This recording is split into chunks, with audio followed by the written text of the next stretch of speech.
Good day everyone, so look at the UID at the bottom and notice that my 5-star characters, with the exception of Uemiya, are mostly at C0. So the Uemiya story can simply be summed up as Chevres plus Kirara for this account. Regardless, I'm not going to use Uemiya in today's video.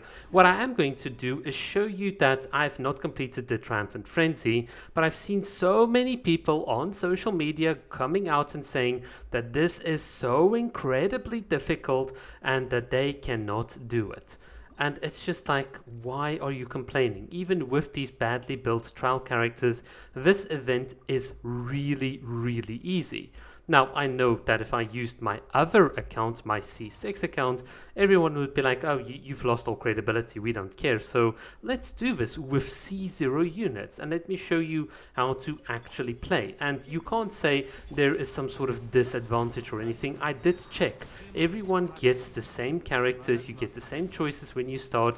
The only complexity comes in whether you're going to start choosing different characters as the round progresses. But everyone is going to start with a Kazuha, with a Yamiko, with a Nuvalet. So nothing here is going to be, oh my god, you got lucky in any sense or like that. It's crazy to me how easy people just want to get excuses, how they want to make all these excuses for their lack of actually putting in effort and understanding the game. And I'm really afraid that if people complain about this event, then we're going to run into a situation where Hoyo is just going to tone down the combat events. They're going to put out more Mickey Mouse games, and that's just gonna dilute the gaming experience. I like this event. Yes, it sucks that I can't use my usual characters and all the characters that I've put in hundreds of hours to build and that I had to contend with the resin system in order to do so, but at least it gives you then a new fresh challenge where you need to think about how to use these characters, how to put together a proper team to play with the limited roster that you have,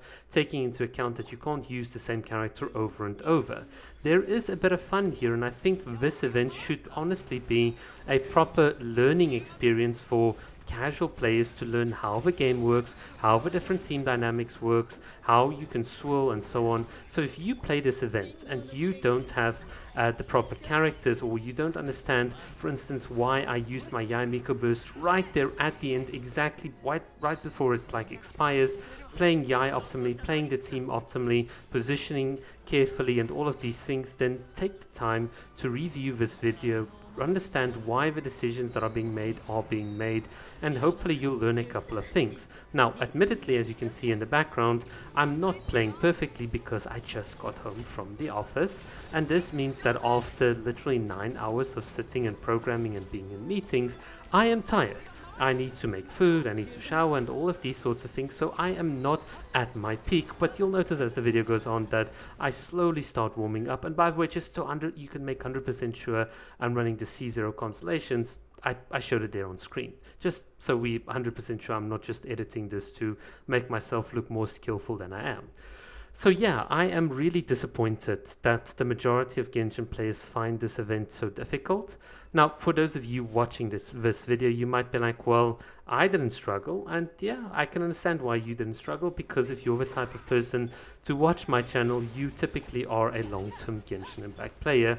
But I did see on social media, especially dare I say X or Twitter, I'm gonna call it Twitter, but I've seen so many people complain about this event, saying it's unfair, it only benefits whales and all of this, and it's just like, you know that you can get all the Primo Gem rewards at the lower levels. Oh, by the way, I've got a C1 yellow on this account, so I'll only use one of her E abilities, so therefore don't hold that against me, just so by the by. But getting back to where we were, yeah, it is just crazy for me that people struggle, and that they think that because they struggle on the highest difficulty, that therefore this event is unfun, when you get all the rewards just by literally going a couple of levels lower, and you still have the same stronger characters. And I also think a lot of people really overestimate the impact of Constellations when you have bad builds. That's the thing. even with bad builds, Constellations aren't always going to carry you that hard. Yes, for certain characters, you'll see a disproportionate effect, but understand that the power of Constellations really starts shining when your characters are properly built, because the damage equation in Genshin Impact really starts to ramp up and you just get a ton of damage. Every single little extra 20% attack or an extra electro damage bonus, when it scales at the highest level of investment, you notice it. This is why you'll often see that people will run around saying, oh my god, look at this like amazing Xiangling Xingshu Bennett build that I've been working on for 3 years. It's better than that other guy that wailed for a C1 Yai Miko. You can see he's just so bad at the game and I am the brilliant F2P god. And it's just like, just shut up. I mean, like, once Yai gets to her proper investment levels and you put her in the proper teams, you can do a ton of amazing things. I think a lot of people have even noted that once you optimally build, let's say, an Ayaka Freeze or Hu Tao, and you build, let's say, a Hyper Bloom team or some other variants, and you really start playing these characters at their maximum potential, that the clearing times in the Abyss don't seem to be that different. Yes, there are a couple of variations and so on, but the big thing is not that the game is so well and perfectly balanced, all praise Hoyo.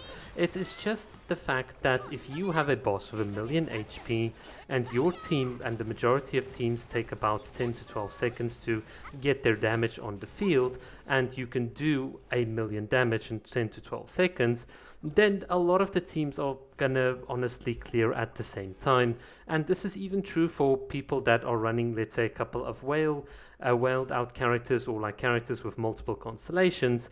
Very often it's about how you can get your damage quickly onto the field, and that's going to affect the timer, and that might give you the illusion that somehow certain F2P variations are just better than some other 5-star variations. It really is crazy to me how people don't understand how flawed the Spiral Abyss is, and this is why I've been advocating for alternative game modes in Genshin Impact. Game modes where you have to beat up enemies that progressively get higher levels, more resistance, more defense, and the more you beat them, let's say within a 3-minute time limit, the more and more enemies you beat, the higher your score goes, the more and more difficult the enemies become. In that sense, the difference between a strong account and a weak account will really start reflecting in the score, and that's what you'd hope to see, but the Spiral Abyss doesn't give you that sense. You see, when it comes to evaluating characters, a lot of people run into a bit of a chicken and egg conundrum. So when I look at the viability of, let's say, a character like Diluc, what you have to take into account is your skill delta as a player.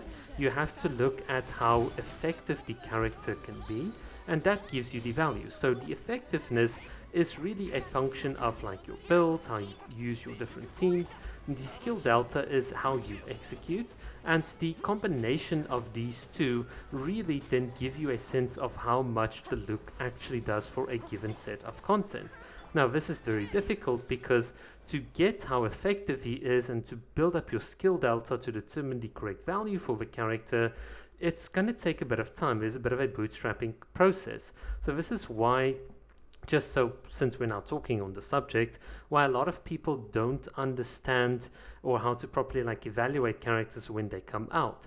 They haven't gotten the skill to play the characters at their skill ceiling, so the margin of error is so great when you actually start looking at the teams and the different characters in such a way that when people evaluate the value that they get out for a given level of effectiveness, build, and like skill expression, they make the wrong conclusions. Like, if you really think about it, are you going to get the correct conclusion for a character if you play at the skill ceiling or at the skill floor? If you've got decent builds and you are a very highly skilled player and you use the proper rotations and you have like a deep understanding of where to position and how to manipulate the enemy AI, well, that's going to give you a better sense of the true effectiveness and value of a character than someone that's just randomly doing some button mashing.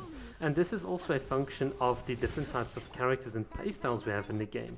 A lot of people ironically seem to think that Hu Tao, like frame perfect cancelling, is somehow a better sense of skill expression, but I'd argue that someone like Yae Miko is far more skill heavy and far more skill expressive, as it has a much higher skill ceiling to master, precisely because you need to understand how to layer your abilities, how to be more proactive when it comes to dealing damage with the enemy, instead of just standing in circle impact and trying to repeat a simple combination with no regards to how the enemy is actually playing. This is the crazy part to me. People don't know how to play this game properly. This is why I'm making this video. I want to give you some ideas as to how to play properly, keeping in mind that I'm not resetting, I'm not doing this over and over. This is all a single take with mistakes and all, with team comp mistakes, and I just want to show you that even with the mistakes, you can still do it. You can still get effective value out of these characters, and hopefully with some of the positioning tricks and some of the ways in which I'm using the burst, you can get a true sense of how to use the characters. And that is what I'm all about on my channel, looking at characters, evaluating them at their maximum skill ceiling, building them properly so that you can get a decent conclusion, and then sort of talking about them. Yeah, that is what I have to say on the subject. Oh, I'm actually kind of tired right now.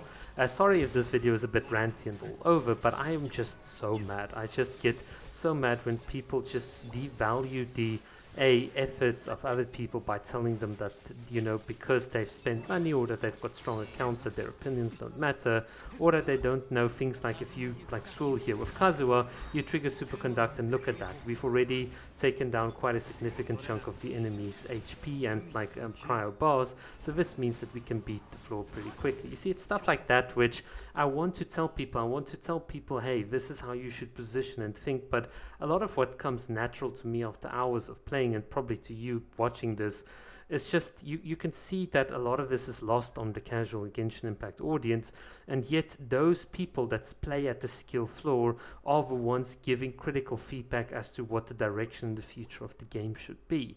It's crazy. It really is crazy.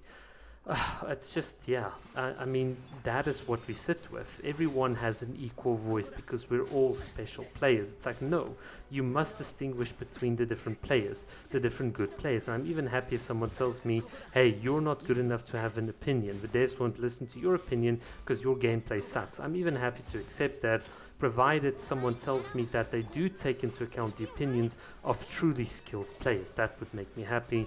But then again, the Genshin Impact beta is also a joke, so I mean, what else do you expect?